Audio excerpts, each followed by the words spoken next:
আল্লাহ রাব্বুল আলামিন এই জন্য বলেছিলেন আমিনু কামা আমানান নাস, ঈমান আনো তাদের মতো, সাহাবায়ে কেরামের মতো। গোলাম সাহাবী বেলাল রাদিয়াল্লাহু তাআলা আনহু, যিনি আফ্রিকার একটা মানুষ ছিলেন, কালো দেখতে, চেহারা সুরত একবারে বিশ্রী ছিল, কোনোভাবে মানুষ তার প্রতি ভালো একটা নজর দিয়ে তাকাইতো না। এই বেলাল ঈমান আনেছিল এমন একটা অবস্থায়, তিনি একজন কাফেরের গোলাম ছিল, তার কোনো মূল্য ছিল না, তার বংশগত সে গোলাম। এই গোলাম থাকা অবস্থায় তিনি বিশ্ব নবীর প্রতি ঈমান আনছেন, আল্লাহ রাব্বুল আলামিনের প্রতি ঈমান আনয়ন করেছিলেন। যখন এই কথা তার মুনিব জানতে পারলো, বলল, বিলাল তুমি নাকি ঈমান এনেছো, আমি শুনলাম, এর কথা কি সত্য? বিলাল বলে, হ্যাঁ আমি ঈমান এনেছি, কথা সত্য, এর মধ্যে কোনো সন্দেহ নাই। উমাইয়া ইবনে খালফ তার মুনিব ছিল, তখন বলে, ও বিলাল তুমি যদি ঈমান না ছাড়ো তোমার শাস্তি শুরু হয়ে গেছে।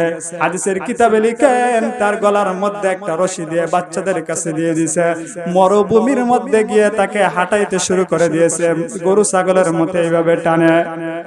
এই বিলাল রাদিয়াল্লাহু তাআলা আনহুকে এইভাবে টানতে টানতে যখন দ্বিপ্রহর হয়ে যেত, এই বালুর মধ্যে তাকে শুয়ে দিত, আর বালুর মধ্যে শোয়ানোর পরে তার বুকের মধ্যে একটা পাথর তুলে দিয়ে বলতো, তুমি যদি এই মুহাম্মদকে ভুলে না যাও, শাস্তি হবে, শুরু হয়েছে, শেষ হবে না, যতদিন পর্যন্ত তুমি তোমার মুহাম্মদ এবং তোমার আল্লাহকে ভুলে না যাও। এবার বিলাল বলল, এক মুহূর্তের জন্য আমি ঈমান ছাড়তে পারবো না। তখন ওই উমাইয়া তার উপর একটা পাথর দিয়ে আরো শাস্তি বাড়ায় দিল।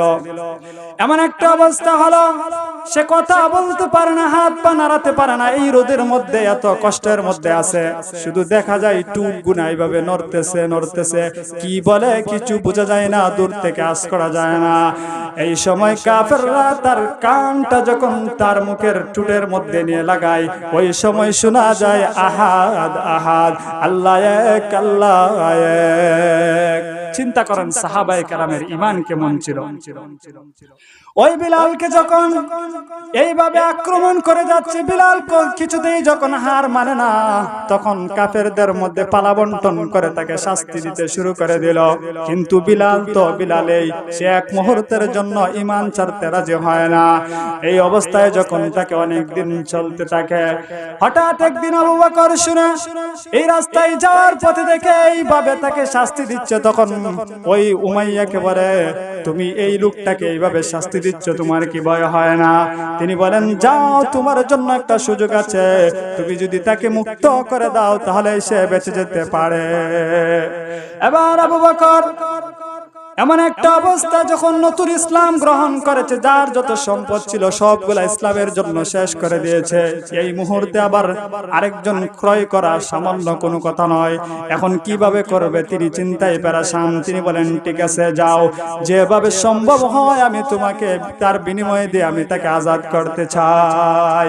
যখন এই সংবাদ বিশ্ব নবীর কানে চলে যায়, বিশ্ব নবী বলে, ও আবু বকর শুনো, শুধু তুমি একা তাকে মুক্ত করবা সেটা হতে পারে না, তোমার সাথে আমাকেও শরীক করো।